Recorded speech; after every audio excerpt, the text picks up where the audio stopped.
Bonjour à tous, je suis Riccio Romain, professeur d'SVT au collège Olympe de Gouges à Pont-de-Roide, mais également formateur académique dans l'ETIS, dans l'académie de Besançon. L'objectif de ce tutoriel est de vous présenter toutes les étapes de la fabrication de ce petit projet Scratch qui concerne l'antibiogramme. Donc le projet est le suivant, donc quand on appuie sur le drapeau vert, l'animation se réinitialise, le petit lutin dit bonjour, il nous demande que le temps passe, de patienter. En ABCD, on a les pastilles d'antibiotiques et on doit pouvoir trouver l'antibiotique qui est le plus efficace.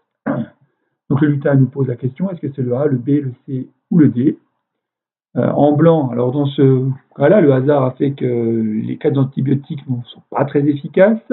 Cela correspond à la colonie de bactéries qui a été détruite par ces antibiotiques.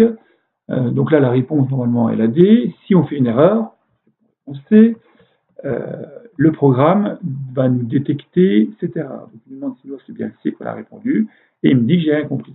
Je relance l'animation pour vous montrer le résultat quand on trouve la bonne réponse. Bonjour, le temps qui va passer également. Voilà, on a un résultat un peu plus conforme à ce qu'on attend.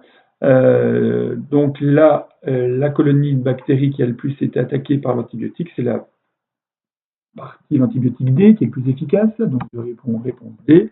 Et mon lutin va changer de costume et va me dire bravo. Donc il passe sur un costume marron et violet, il me dit bravo. Donc dans cette animation, on doit coder beaucoup de choses. On doit coder l'interaction avec la personne qui est derrière l'écran. On doit coder le fait que quand on relance l'animation, on n'a pas le même résultat.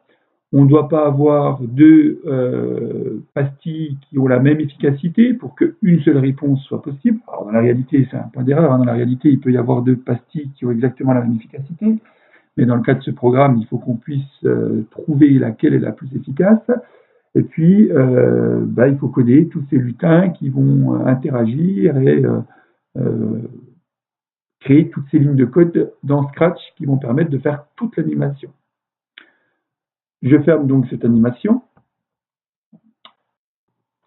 On va donc pouvoir commencer un nouveau projet Scratch. Alors, première chose, on va supprimer le lutin chat, on ne va pas en avoir besoin. Ensuite, on va se mettre ici sur l'arrière-plan. On va cliquer ici pour aller dessiner sur l'arrière-plan et on va passer en mode vectorisé.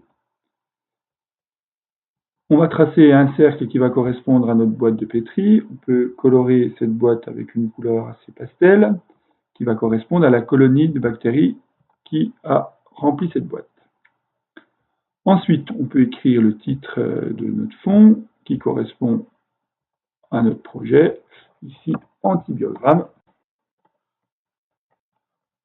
On peut replacer ce titre. On peut placer la boîte, la mettre où on veut. Voilà. On va aller ensuite s'occuper des lutins.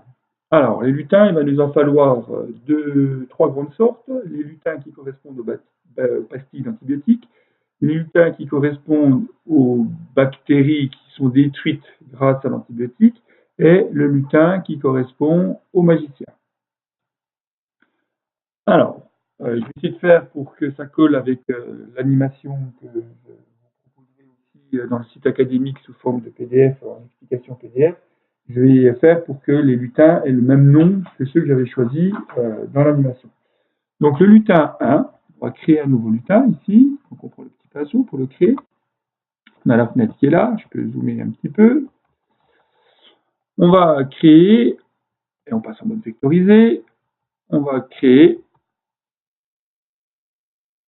un cercle qui va correspondre à la colonie de bactéries. Donc un cercle bord rouge, alors on pourra enlever, hein, ça c'est un choix. Voilà, on va jouer sur la taille aussi.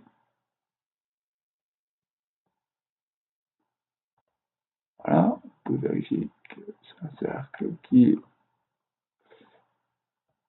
pas mal, on peut le déplacer, le mettre pour que son rond soit au centre. Voilà, on va le colorier en blanc. Et donc là, j'ai mon lutin 1. Je vais créer mon lutin 2.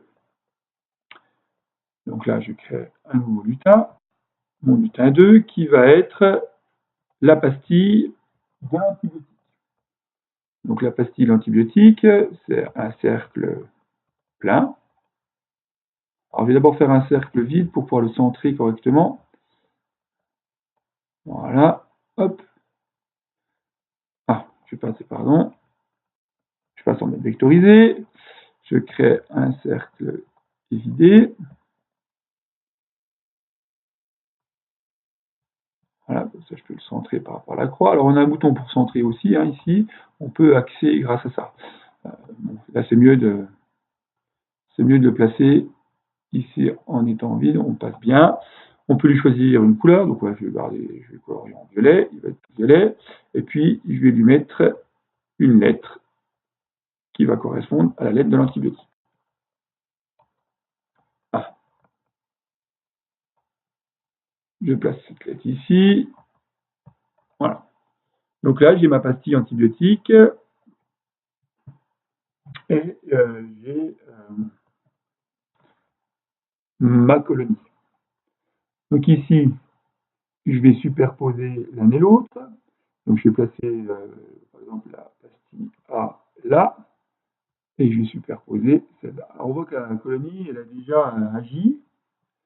Il faudra qu'on mette dans les paramètres de code pour qu'elle soit petite. Voilà, je vais pouvoir faire la même chose. Donc pour gagner du temps, je duplique.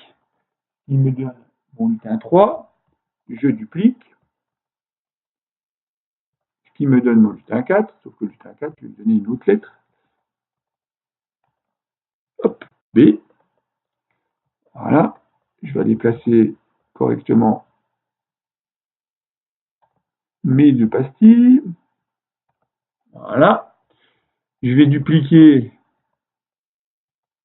celui-là. Alors dans l'autre animation, je ne sais pas pourquoi je l'ai dupliqué deux fois de suite. Je vais dupliquer celui-là. Voilà. Donc là, je vais lui donner la lettre C. Donc on va aller récupérer d'abord celui-là, qui va correspondre à la lettre C, qui est là-haut. Je le place à peu près. Je vais lui remettre dessus la lettre C.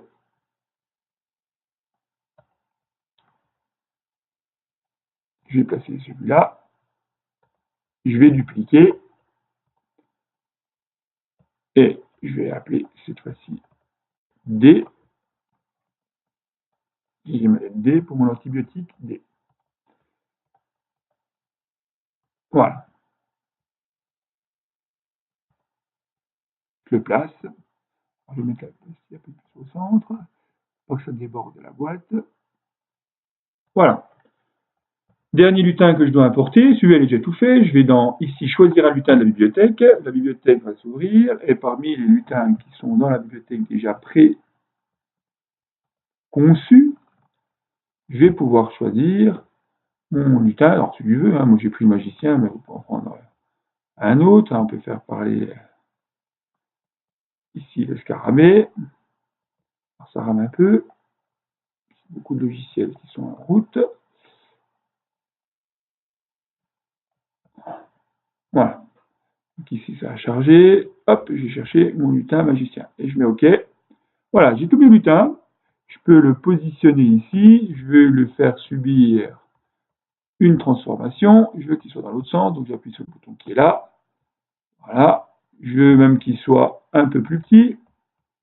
Donc je le sélectionne. Hop, je peux le redimensionner par rapport au message que je veux passer. Hop. Voilà. Donc là, j'ai créé mes lutins.